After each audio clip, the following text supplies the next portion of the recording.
Hello bachcho, let's see the question. And the question is, in the reaction of oxalate with permanganate in acidic medium, the number of electrons evolved in producing one molecule of CO2 is। मतलब इस question में बेटा हमें ये बताना है कि एक मोल CO2 बनाने के लिए कितने मोल यहाँ पर आपको इलेक्ट्रॉन की जरूरत पड़ेगी एक मॉलिक्यूल ऑफ CO2 बनाने के लिए। तो इस क्वेश्चन को सॉल्व करने के लिए बेटा सबसे पहले आपको यहाँ पर लिखनी होगी बैलेंस इक्वेशन। और बैलेंस इक्वेशन जब आप लिखोगे बेटा तो यहाँ पर एक्चुअल में होगा क्या, जो हमारे पास ऑक्सलेट आयन है, जो हमारे पास C2O4 2 माइनस ऑक्सलेट आयन है बेटा, तो ये क्या होता है बेटा, ये हमारा ऑक्सीडाइज होके हमें दिया करता है CO2। ये हमें ऑक्सीडाइज होके बेटा दिया करता है CO2, है ना।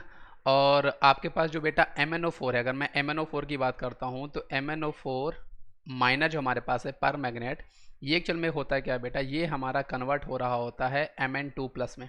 एसिडिक मीडियम में हमें MnO4 माइनस जो होता है बेटा वो हमें Mn2 प्लस देता है, तो ये हमें Mn2 प्लस में दे रहा होगा। अब इसको हम लोग बेटा बैलेंसिंग करते हैं, उसके बाद दोनों बैलेंस इक्वेशन को क्लब करके लिखेंगे।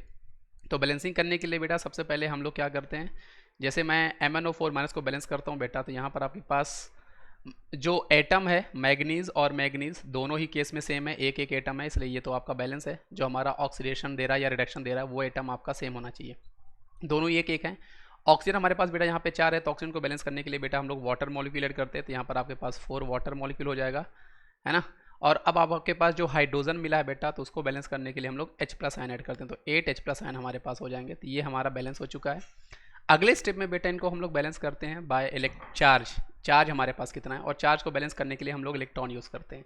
आप देखोगे बेटा हमारे पास LHS में हमारे पास 8+ और 1 माइनस, मतलब 7+ हमारे पास चार्ज है, और जो हमारे पास Mn2+ राइट हैंड साइड में हमारे पास 2+ पॉजिटिव चार्ज है। मतलब इधर अगर हम लोग बेटा 5 इलेक्ट्रॉन ऐड कर देते हैं तो इलेक्ट्रॉन नेगेटिव नेचर का होता है, तो यहाँ पर भी हमारे पास 2+ चार्ज है और 2+ चार्ज है, तो ये आपका बैलेंस हो चुका है।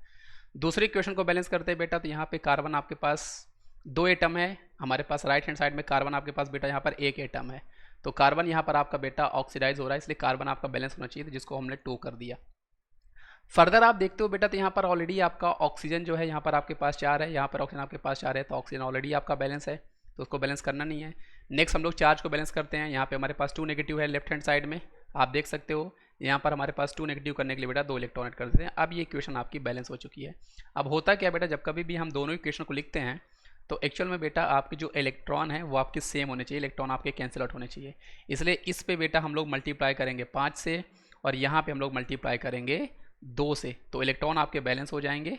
मतलब आप यहाँ पर उसके बाद हम इक्वेशन को लिखते हैं बेटा, तो आप मल्टीप्लाई करके दोनों इक्वेशन को जब लिख रहे होगे बेटा, तो एक चीज़ आप ध्यान रखना, रिएक्टेंट तरफ रिएक्टेंट लिखो, प्रोडक्ट तरफ प्रोडक्ट लिखो, और इलेक्ट्रॉन आपके कैंसिल आउट होने चाहिए। तो हमें जो इक्वेशन मिल रही होगी बेटा, तो हमारे पास यहाँ पर मिल रहा होगा 5C2O4 2 माइनस, साथ ही हमें मिल रहा होगा बेटा ये आपके पास आ चुका है MnO4, तो यहाँ पर हमारे पास बच रहा होगा बेटा क्या 2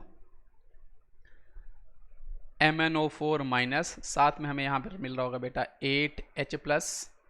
अगर हम प्रोडक्ट की तरफ बात करते हैं बेटा, तो वहाँ पर हमें मिल रहा होगा 2CO2, और साथ साथ बेटा यहाँ पर हमें मिल रहा होगा, सॉरी ये आपका 5 × 2 10CO2 हो जाएगा ना, क्योंकि हम 5 से मल्टीप्लाई कर रहे हैं, यहाँ पर 10CO2 आपका हो जाएगा। यहाँ पर मैं 2 से मल्टीप्लाई किया, इसलिए आपका ये 2Mn2+ आएगा। साथ ही साथ बेटा यहाँ पर हमारे पास 8H2O आने वाला है, क्योंकि इलेक्ट्रॉन तो यहाँ पर 10 इलेक्ट्रॉन, यहाँ पे 10 इलेक्ट्रॉन, दोनों तरफ से आपके कैंसिल आउट हो जाएंगे, और ये हमारे पास बेटा एक बैलेंस इक्वेशन हमारे पास आ चुकी है। अच्छा यहाँ पर बेटा ये आपका 16H+ होगा, इसको भी करेक्शन कर लेना, क्योंकि ये आपके पास इस यहाँ पर हम लोग जब 2 से मल्टीप्लाई करेंगे तो 2 × 8 ये आपका 16H+ हो जाएगा, तो ये आपके पास बैलेंस इक्वेशन हो चुकी है। अब आप देख सकते हो बेटा यहाँ पर हमारे पास 10 इलेक्ट्रॉन का इन्वॉल्वमेंट हो रहा है। कितने इलेक्ट्रॉन का बेटा 10, मतलब हमारे पास जो है बेटा ये आपका 5 मोल हमारा जो C2O4 2 माइनस है बेटा, ये आपको बेटा 10 मोल CO2 दे रहा है, 10 मोल CO2 दे रहा है।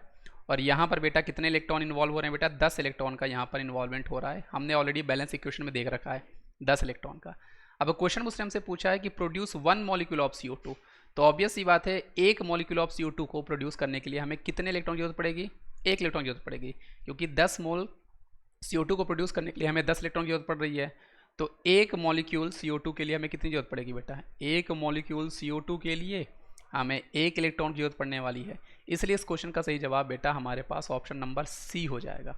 तो आई होप आपको ये समझ में आया होगा बच्चों। इस क्वेश्चन को करने का तरीका क्या था, बस आपको इसको बैलेंस करना था। बैलेंस करते वक्त आप इलेक्ट्रॉन देख लेते, तो हमारे पास जो प्रोडक्ट मिल रहा है बेटा वो हमें पास 10 मोल CO2 मिल रहा है, या 10 मॉलिक्यूल CO2 मिल रहे हैं। 10 मॉलिक्यूल CO2 के लिए बेटा हमें 10 इलेक्ट्रॉन की जरूरत पड़ रही है रिएक्शन में। आप देख सकते हो बेटा यहाँ पर भी आपका 5 × 2 10 इलेक्ट्रॉन होना है, यहाँ पर 5 × 2 आपका 10 इलेक्ट्रॉन होना है। तो एक मॉलिक्यूल के लिए आपका 1 इलेक्ट्रॉन लगेगा, unitary method. So thank you बच्चों।